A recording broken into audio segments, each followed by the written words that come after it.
Hi everybody, I'm Ryan, and today we're going to be doing wind down yoga. So this is going to be a short practice, about 15 minutes long, and it's great to do right before bed or anytime that you just want to relax. So I've got a couple props here. I've got a block and I have a folded blanket. We might not use the blanket, but just in case you want it as an alternative to the block, wouldn't hurt to have one of those. So once you've got your props, you can get on your mat and we'll get started.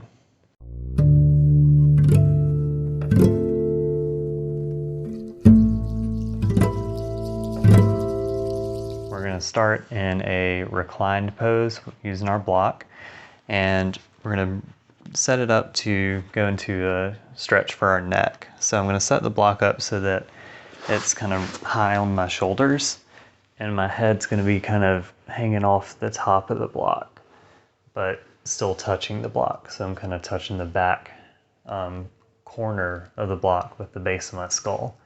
You can adjust this to where you want it. So if you want more extension in your neck, you can kind of scoot up, let your head hang further back. If you want less extension in your neck, you can scoot down so that your head is more supported. But it's good to start kind of in the middle where you can feel that top corner of the block with the back of your head. So let's take a couple breaths to settle in.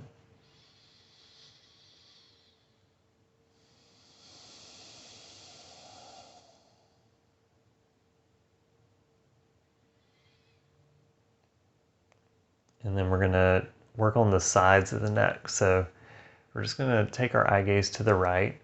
And as always, I'm mirroring. So I'm turning to my left, but you turn to your right and start to feel that stretch on your left side.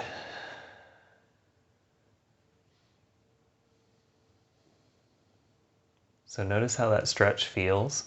It might feel just right. If you feel like you need or want a little bit more tension on the left side, try bringing your right hand across your chest to your left collarbone and kind of push down on your collarbone with that hand. Kind of drag your hand down towards your chest.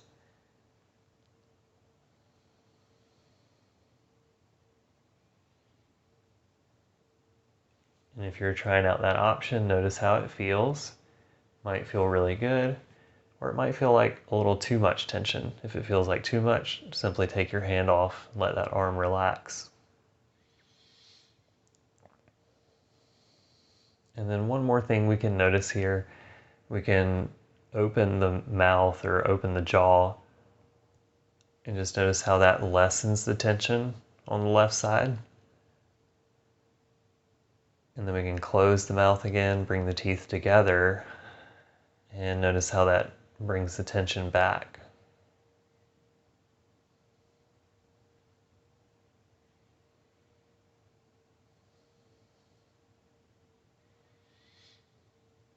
One more breath here.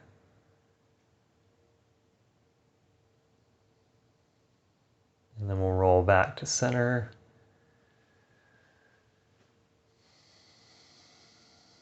And we're going to do that same thing on the other side. So turning to the left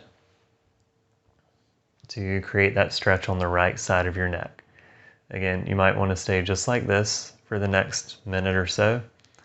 If you feel like you want a little more tension, bring that left hand onto your right collarbone and just kind of push down on the collarbone, kind of drag your hand over it to push down towards your chest.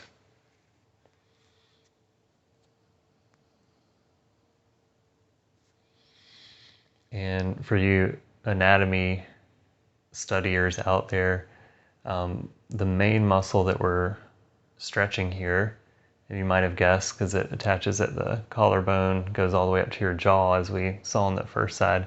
It's called the sternocleidomastoid. It's a fun Jeopardy question.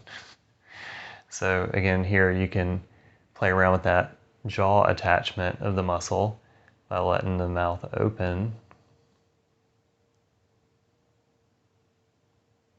And you can close it again and feel how that brings the tension back.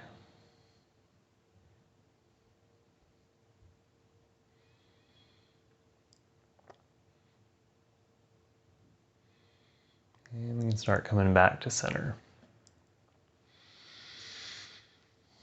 So from here, we're gonna roll off the block. We're just gonna reposition it. So you can just roll to your side to come off of it. And then we're gonna move the block up higher so that it's just under the head and not the shoulders.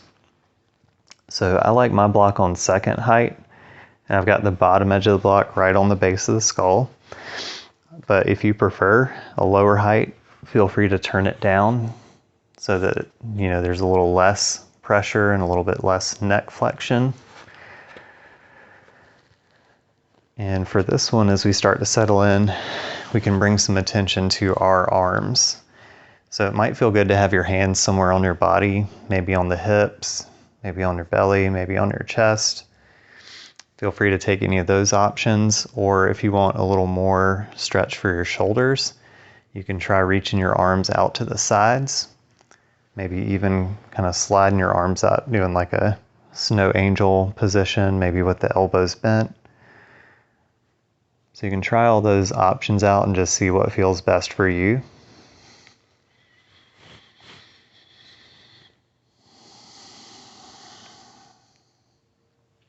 And just as we did in that first pose, we're going to explore rotation of the neck here. So we can turn to the right. Just going to roll to that side. If it feels good, you can just stay on this side, or if you want to just roll back and forth, you can do that too. But eventually, you know, spend some time on both sides. We'll be here for about another minute, so if you're holding, you can, you know, use that to gauge about how long you want to hold.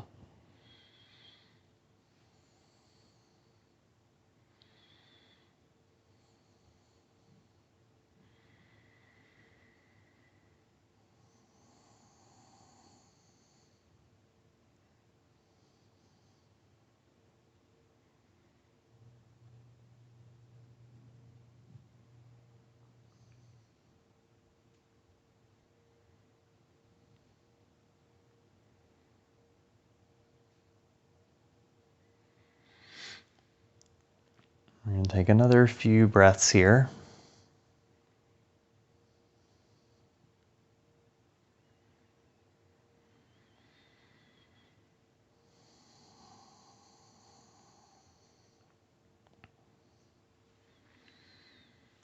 And we're going to take our block out, so you can bring hands to the block, lift up enough so you can slide it out.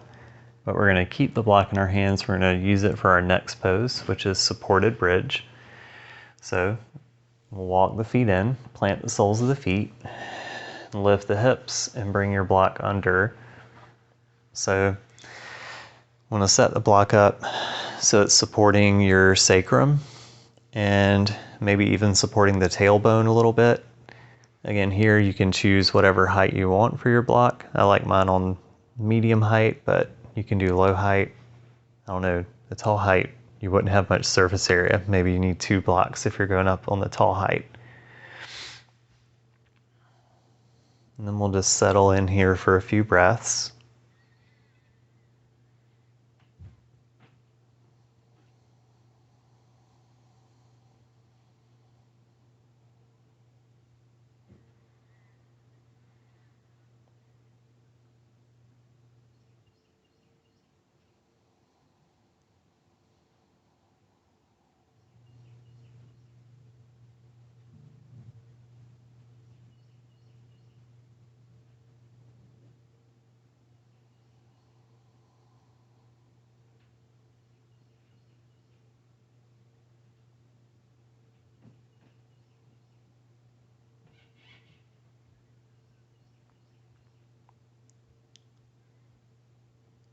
Let's take 3 more breaths here.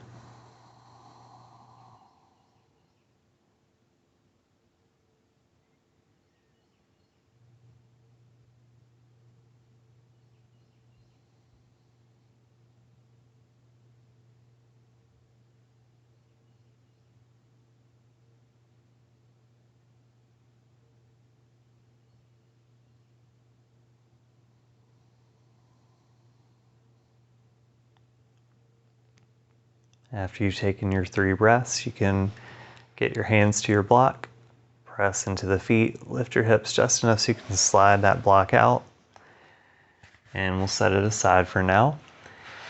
One more reclined pose. We're going to come into just a basic twist. So we'll start by bringing the knees up toward the chest.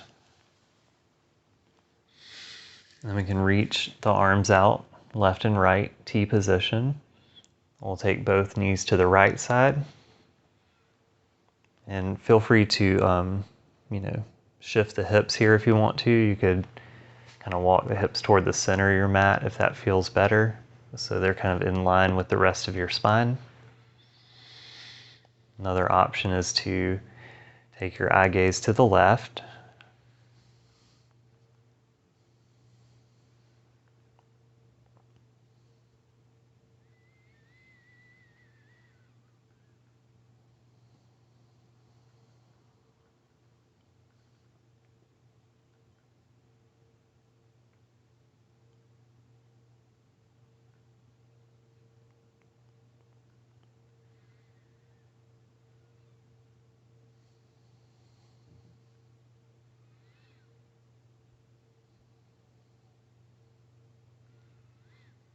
Take one more breath here.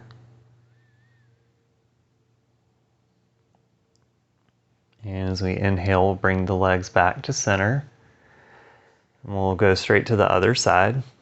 So again, if you want to, and I like to do it this way, is just kind of shift the hips toward the right so that when the legs go over to the left, your pelvis is kind of centered with your body.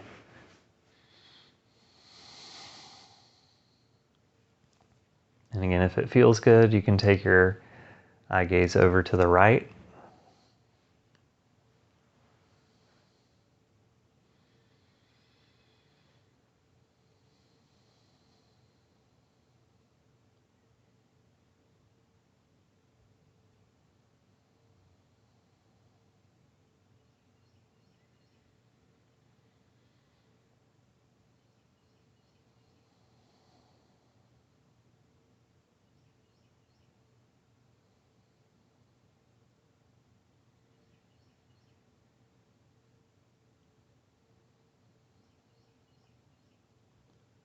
Take one more breath.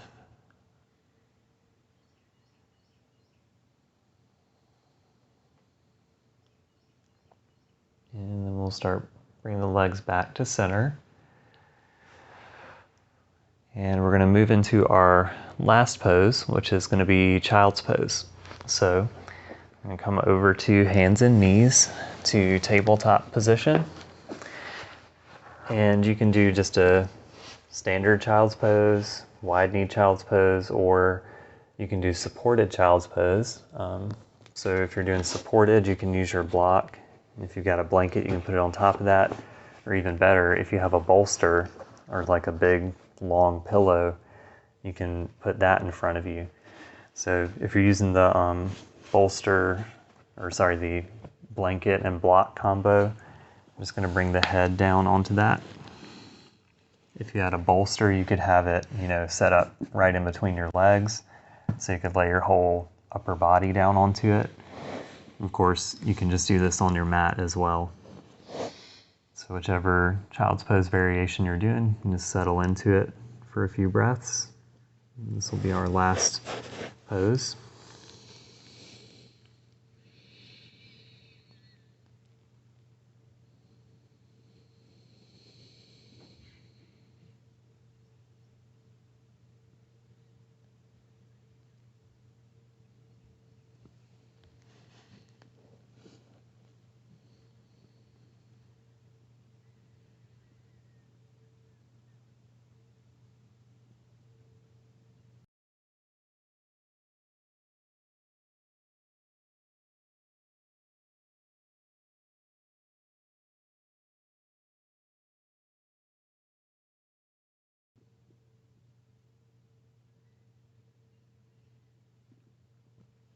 And let's take 3 more breaths.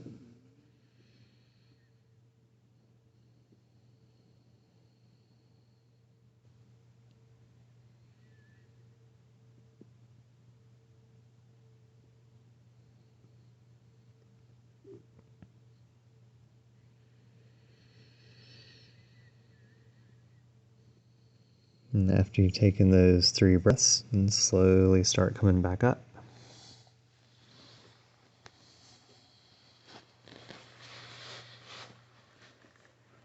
All right. Well, I hope that this practice has left you feeling relaxed and calm, and hope to see you again soon. Namaste.